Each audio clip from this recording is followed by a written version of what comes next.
Hi everybody, Ron Metchis here again. In this video, I thought we would take kind of a special topic that I kind of grabbed onto during a meeting of the Knowledge Bolide crew, which is a group run by Topher Spin Meteorites. Topher Spinato is the MC more or less. But during these meetings we have every Wednesday, we talk about special topics. And one that really got my attention a couple of weeks ago was the topic of crater creators and associated meteorite samples that you could actually own in your collection. So as it turns out that there are 190 confirmed craters or so on Earth. Of those 190, there are 19 meteorite samples that you could actually own. So during the meeting, different people were giving examples of what they have in their collection. Some were pretty exotic and some were you could just own, they're pretty common. So I took a look at my own collection. Turns out I have quite a few. I have 11 of the 19. So I thought in this video we'd just take a quick look at those. So let's get to it. This is the complete list of meteorites that have created impact craters on Earth and also have samples available for collection. The items marked in red are the ones I have in my personal collection. So for starters, why don't we go with the Agodal Crater? It's first alphabetically. Now this first photo shows the Agodal impact crater field. This is a LiDAR photo that strips away all vegetation so you can clearly see the ground. That's all you're looking at are surface features. Now the crater field is located in the high Atlas Mountains of Marasco, and they figure that the meteorite fell approximately 40,000 years ago. This next photo shows the meteorite strewn field. It's approximately 38 kilometers long and is in a north-south direction. If you look towards the top of the strewn field, you'll see two blue dots. Those are actually lakes that are filled in meteorite craters. The one on the left is called Tilsit, the one on the right is called Islay. Here you see a ground view photo of Islay Lake. So this is one of the two pieces of Agodal that I have in my collection. I bought this back in 2013 when I first getting into meteorite collecting. It's kind of a rust bucket. I've cleaned it up considerably since then. This one is 656 grams. A couple of these features didn't exist, like this little cavity right here. I don't know if you can see it or not, but that was completely rusted in. I actually found that by accident with a little dental pick. Just picking away some of the thicker areas of the rust. But there's a nice red lip there. You can almost use that for a bottle opener. I will never try that, but that's what they call these. So that was number one. Here is the second piece of Agodal I have in my collection. It's about twice as large as the previous one. This one comes in at 1,205 grams. I bought this one in 2018. Just ran into a good deal on it, and so I picked it up. But it's clean. This is actually how it came. I haven't done anything to this thing since the day I got it. It's just a really, really nice piece. Okay. It's kind of rough. The exterior of these two meteorites are kind of rough. I mean, the others I have in my collection, the irons, tend to be a little smoother. This one, for some reason, has a rough texture to it. But I won't hold that against it. Next on the list is Behringer Crater, also known as Meteor Crater. This first photo shows an aerial view of Behringer Crater, which is also known as Meteor Crater more commonly. It's an impact crater located about 37 miles east of Flagstaff in northern Arizona. It's one of the best preserved meteorite craters on Earth. Fragments of the meteorite are officially called Canyon Diablo. The crater was created about 50,000 years ago, but wasn't discovered until the late 19th century. It was originally thought to be the result of volcanic activity, but was eventually proven to be of meteoritic origin by Daniel M. Behringer. He eventually acquired the property that is still privately owned by the Behringer family to this day. It's a squared-off outline believed to be caused by existing cracks in the strata at the impact site. This is my collection of Canyon Diablo meteorites. Start with this guy back here. There's 835 grams. He's been cleaned and got a coating on it. They're not normally this shiny. That's a nice piece, though. A little plain Jane, but good and solid. Next one we have is, I think, my best one. This one is 1,080 grams.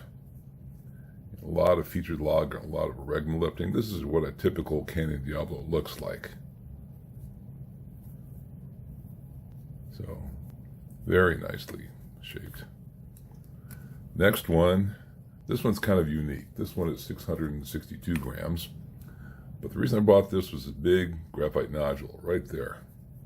But it's rather flat.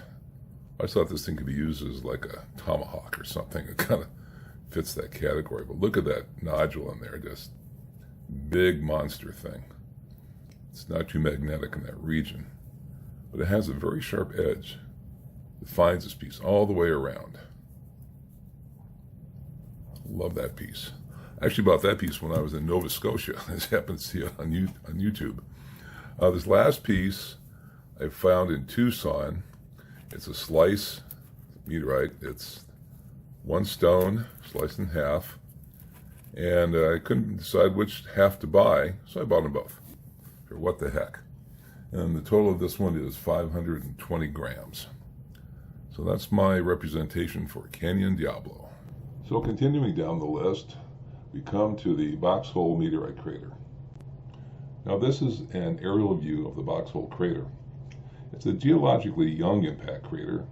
The age of the fall is estimated at 5,400 plus or minus 1,500 years, but it wasn't discovered until the year 1937. And it's a relatively small crater with a diameter of about 170 meters. It's located approximately 180 kilometers northeast of Alice Springs in the Northern Territory of Australia. This next view is a ground level photo of the actual crater. So you can see it's not very big. So here we have my piece of Boxhole meteorite. It's an iron. It's a 3AB medium octahedrite. This particular piece is 185 grams. Total known weight is estimated to be around 500 kilograms. So there's some material out there. I've had this in my collection since 2016. It's been very stable. No flaking, no rusting, no nothing. I do love Australian meteorites. That red patina on there is just wonderful. It comes from the clay soil that you find in Australia. Pretty typical coming out of the country. So that's Boxhole. Next, we move on to the Capo del Cielo crater field. This is an aerial view of the Capo del Cielo strewn field. It's 3 kilometers wide by 18.5 kilometers long, and it contains at least 26 craters, the largest being 115 by 91 meters. The name Capo del Cielo, translation is Field of Heaven, refers to a group of iron meteorites in the area in Argentina where they were found. The site straddles the provinces of Chaco and Santiago del Estero. The date of the fall is estimated to be around 4,200 to 4,700 years ago, although the first record of the Capo was in 1576. A Spanish governor learned of the iron from the local Indians, who reportedly believed that it had fallen from the heavens. The governor sent an expedition under the command of one Captain de Miraval, who brought back a few pieces of a huge iron mass he called Maison de Fierro. Since then, a number of very large pieces of the meteorite, as well as thousands of smaller pieces, were found in the strewn field. Weights range from tons to less than a pound. In total, approximately 50 to 100 tons of fragments have been recovered, the most of any meteorite find. This is a photo of one of the meteorite craters in the field. It's called the Ruben de Celis crater. This is a photo of another one of the craters called Chaco. Since there is so much material to be had for Campo, there's almost 50 to 100 tons of it out there, they're readily available. They're a good beginning meteorite for a starting collector. As you can see, I've got quite a few versions of it. This one here is a polished sphere. It's have a nice piece, perfect polish on that. The next one over here is a silicated Campo, kind of a special version of it. This is one of my first ones right here. I got that when I first started collecting about 10 years ago. This one here is one of my larger irons. And the one back here, this guy right here, is a slice of a silicated Campo. But that's not all. My big boy is this guy right here. 10 pounds of pure beauty. Regoliths galore. I love that big cavity right there. But this thing is just gorgeous. I take this to a lot of my outreach classes that I do. Got a little nose cone right there, little tail right there. But man, oh man, this thing is just gorgeous. I picked this up in Tucson about 6 or 7 years ago. So that's my big iron. It's my biggest meteorite actually too. So moving on, we now come to the Camille crater. This photo is a satellite image of the Camille crater located in the East Uinta Desert in southwestern Egypt. The crater was formed by an iron meteorite that hit Earth approximately 5,000 years ago. It measures 147 feet wide and 52 feet deep. Meteorite size is estimated at 4.3 feet wide and to have weighed 10,000 to 20,000 pounds. Since the crater's discovery, thousands of meteorite fragments totaling over 3,500 pounds were eventually recovered from the site. The majority of the larger pieces are displayed at the Egyptian Geological Museum in Cairo. Here are my 4 pieces of Camille. As you can see, I have 3 stones and a slice. Now this is an attack site. It has very high nickel, so there's no real Widmanstätten pattern. So let's start with that one. As you can see, it's polished on both sides. And I just try and get a slice of rock that I have whole pieces of. That one's 128 grams. Now this one right here is a special place in my collection. This is my very first meteorite. My wife gave this to me for Christmas, and it's the gift that just keeps on giving after all these years. It's got the typical unique lizard pattern skin that identifies this as Camille. It's very flat on the bottom. But this one is just gorgeous. I'll never sell or give this one up. This is my very first meteorite, and it is as solid as a, excuse the pun, a rock. So this one is 835 grams. Another one of my favorite ones is this one here. I love these 2 wings on here. This is a shrapnel, of course, but it has the same lizardy patina on the outside. This one is 599 grams. It's very attractive. And the last one, and the smallest, this is 259 grams. This little guy just ran to a good sale, so I picked it up just for the heck of it. You can see it was laying into the ground. That's the ground line right there.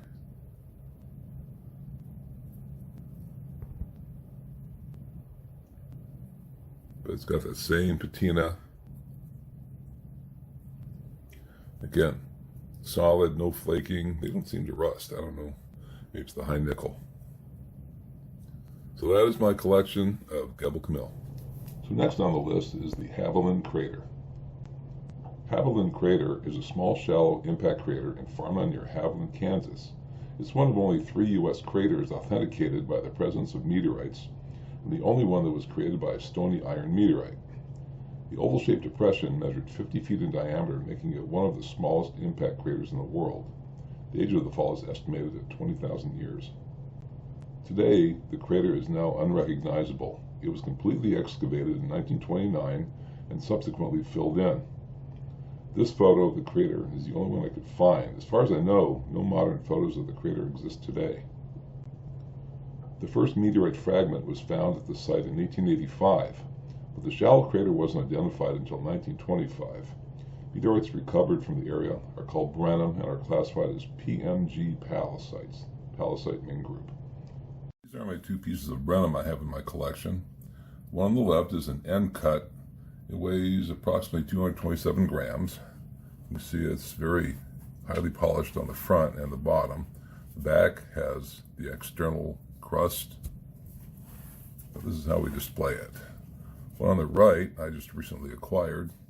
It is 185 grams. But they're both just gorgeous. I mean, look at the crystal pattern, the reflection. I mean, just beautiful. So that is Brenham. And next on the hit parade is the Henberry Crater. This first photo is an aerial view of the Henberry Crater field.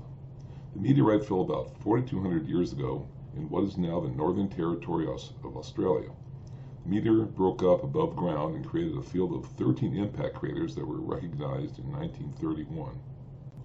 This next photo is an historic sketch of the Henberry meteorite craters, showing the original distribution of meteorite fragments in impact glass, which is also referred to as black glass drops or lava bombs. The largest crater measures 733 feet long, 366 feet wide, and 50 feet deep. The others range from 30 to 266 feet in diameter. It is thought that the three largest craters were formed by explosions, while the rest are impact craters. The estimated weight of the meteorite is several tons, and its speed was calculated at 25,000 miles per hour before exploding and scattering iron shrapnel around the crater field. The meteorite fragments are composed of nickel iron and are classified as 3AB medium octahedrites. Here are a couple of photos taken at ground level of two of the craters. As you can see, they're relatively well defined. These are my two examples of Henberry that I have in my collection. The first one is about half the size of the second one. This one is 124 grams. Got a little bit of regolithing right there. A couple little rollover pieces. There's a nice little piece. It's got the typical red patina you would normally see with Henberry. Actually, most of any Australian iron meteorite. They all seem to have the same coloration. And it's just been a nice solid little piece. I've had this since 2015. The other piece is my showstopper. This one is just god-awful, drop-dead gorgeous. It's got regolithing galore. It's just, there's no bad angle on this thing. I also bought this in 2015. These are relatively inexpensive by comparison to today's prices. This little peak always fascinated me. It's a three-sided little pyramid. Again, very solid. The patina on this one looks like it's been cleaned. It's down in the regolithing, but on the surface seems to be cleaned. But there's still enough left to positively identify it as a Henberry. So those are my two examples of a very nice iron from Australia. So next we move on to the Hickman crater. Here are a few photos of the Hickman crater. It's a recently discovered meteorite impact crater near Newman, Western Australia. The crater was discovered by chance in July 2007 by Arthur Hickman while browsing Google Earth. The crater is an almost perfectly circular hole, about 853 feet in diameter and 98 feet deep. It's thought to be between 10,000 and 100,000 years old, although new research suggests it may be around 50,000 years. In 2017, a government drilling project in the center of the crater confirmed the impact of an iron-nickel meteorite. About the same time as the drilling, small fragments of the meteorite were found on the crater rim. Analysis of these fragments revealed that the meteorite was composed of iron and nickel and was classified as an IAB medium octahedrite. Total known weight of the recovered fragments is about 3.55 kilograms. This is my sample of Hickman. This is a 165 gram iron. It's a medium octahedrite classified as IAB. What's special about this one is that I went on the Met Bowl to look up the information, and the only rock that's shown there as an example of Hickman is this very rock. And because of that, I was able to trace the provenance back quite a ways, about 4 or 5 owners. That makes it a little unique in my collection because this is the only one that I actually have that has a picture on the Met Bowl. Yeah, it's kind of neat. It has a lot of the red patina you see coming out of Australia. That's the ground line right there, that rust line. So there you go. That is Hickman.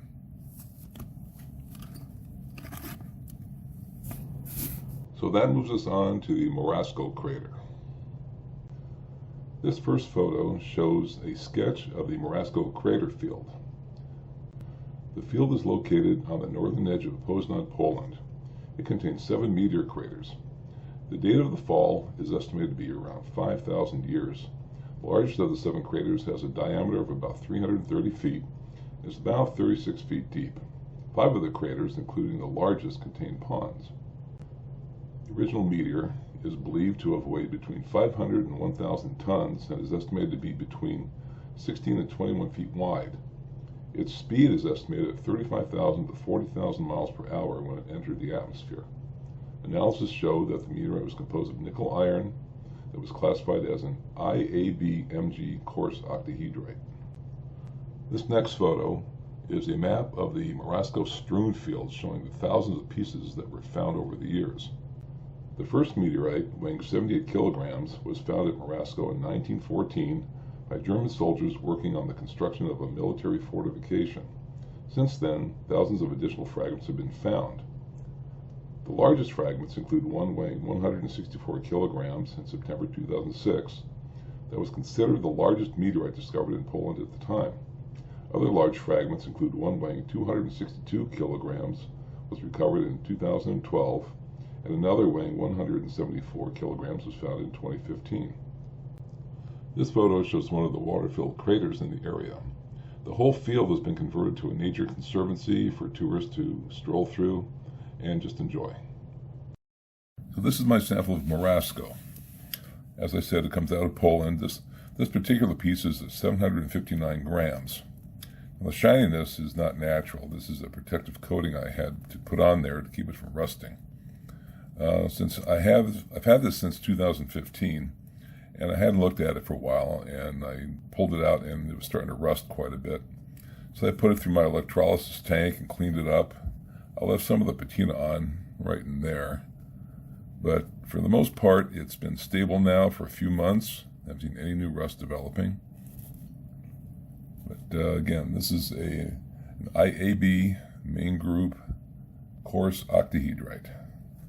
Just a nice piece. It's big for as pieces go today. So there it is, Marasco. So next going down the list is the Odessa meteor crater. The Odessa crater field consists of a group of 5 craters formed by the impact of a meteorite that fell an estimated 63,500 years ago. The site is located about 10 miles southwest of Odessa, Texas. It was originally discovered in the early 1920s. The main crater is 550 feet wide, making it the second largest crater in the U.S. It was originally about 100 feet deep, but is now 15 feet deep at its lowest point due to infilling by soil and debris. The remaining craters are indistinguishable from the surrounding landscape. Over 1,500 meteorites have been recovered from the surrounding area, the largest weighing in at 300 pounds. The recoveries have generally come from an area to the north and northwest of the main crater, with only a few found to the south. Unfortunately, no map of the strewn field could be found. Total known weight of the recovered fragments is estimated over 3,500 pounds. Analysis of these fragments showed the meteorite was composed of nickel iron and was classified as an IABMG coarse octahedrite main group. These are my 2 examples of Odessa. One on the left is a polished and cut stone. It's an end cut. The back shows the original crust. It has a protective layer on it. That's why it's so shiny. I just love the etch in this thing. It's just beautiful. The one on the right is as found. Nothing's been done to it since the day I got it. It looks like it's pretty raw shape. It was deaccessioned from the University of New Mexico. That's that number on there. But a nice piece. The first one is 706 grams. This one is 656 grams. So they're nice sized pieces. So that's my Odessas. So moving on, we now come to the Agodal strewn field. The Agodal strewn field was produced by a meteorite fall on February 12, 1947 in Siberia. Thousands of meteoritic fragments were found in about 150 craters, ranging in diameter from less than 1 meter to 27 meters. The strewn field associated with this fall is over 6 kilometers long and covers an area of 1.7 square kilometers. The speed of the meteorite was calculated over 30,000 miles per hour when it entered the atmosphere. The total known mass of the recovered fragments has been estimated to be about 70 tons. Analysis of the fragments showed the meteorite was composed of nickel iron and was classified as an IIAB coarsest octahedrite. Immediately after the fall was reported, a series of expeditions to the site was made by the Russian Academy of Sciences from 1947 through 1950. A Russian-language documentary was made in 1956 to chronicle their expeditions. A version with English subtitles can be found by searching the term Agodal documentary. The photos I've shown here are of just a few of the over 150 craters that were found during the expedition. Some of these are more modern color photos and some are black and white, but they are indicative of the kind of craters that were found. The final photo is actually a painting of one of the craters. They had an artist along on the expedition. So this is part of my collection of Sacotaline meteorites. Now if you notice, there are two different types. The ones in the back are called fragmented. The one on the front left is what I call transitional, and the one front right is a sculpted. So let's go with the pretty one first. These are prized by collectors just because of their beauty. Look like a piece of sculpture. That's why they're called sculpted. Those gorgeous thumbprints called regmolips. These are one of the most desired style of meteorite there is. Now the one here is kind of fragmented. You can see on the back the fragmentation right in there. But also it's starting to become oriented and a little sculpted. You can see the rollover lipping, the flow lines right there.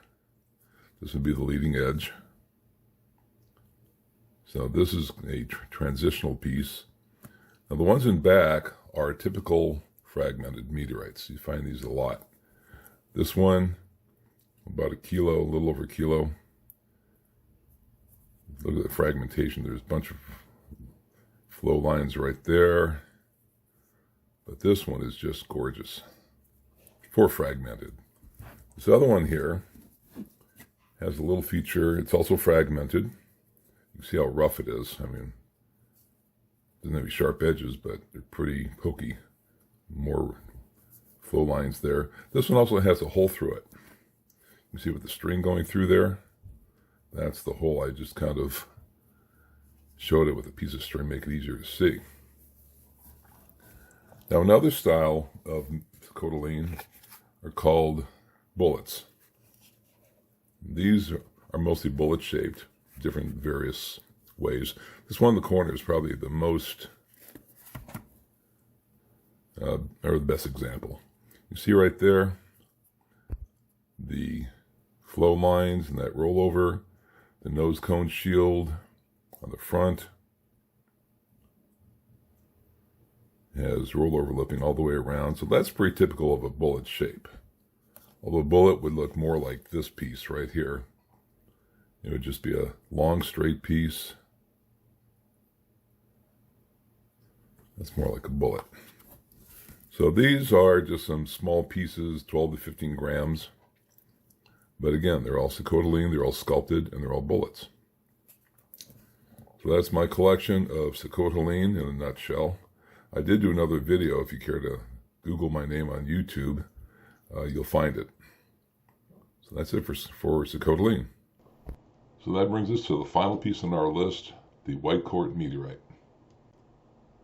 The White Court meteorite crater is a relatively young and well-preserved impact crater formed by a meteorite that fell an estimated 1,130 years ago. It was discovered on July 3, 2007 by a local resident hunting in the area. The crater is bowl-shaped with a diameter of 118 feet and a depth of 20 feet. The site is located about 6 miles southeast of Whitecourt, Canada. The meteorite size is estimated at 1 meter in diameter and was traveling at 36,000 kilometers per second upon entering the atmosphere. Analysis of recovered fragments showed the meteorite was composed of nickel iron and was classified as a 3AB medium octahedrite. The first meteorite fragments were found in and around the crater. Eventually, the Canadian government established a 200 meter by 200 meter protected zone, shown on the map, where collecting is now prohibited. Thousands of fragments have been recovered from the area surrounding the protected zone. Most pieces are shrapnel in nature. However, a few regmolipted individuals were also found. The Met Bull lists the total known weight of the recovered fragments as 5.37 kilograms. However, further exploration in the area has increased that figure to over 230 kilograms. So here's my final crater creator. It's a piece of white quartz, 190 grams. I've had this since about 2017, so about 5 years now. It's a 3AB medium octahedrite. Now it's in as-found condition. Let's turn it over, see the other side.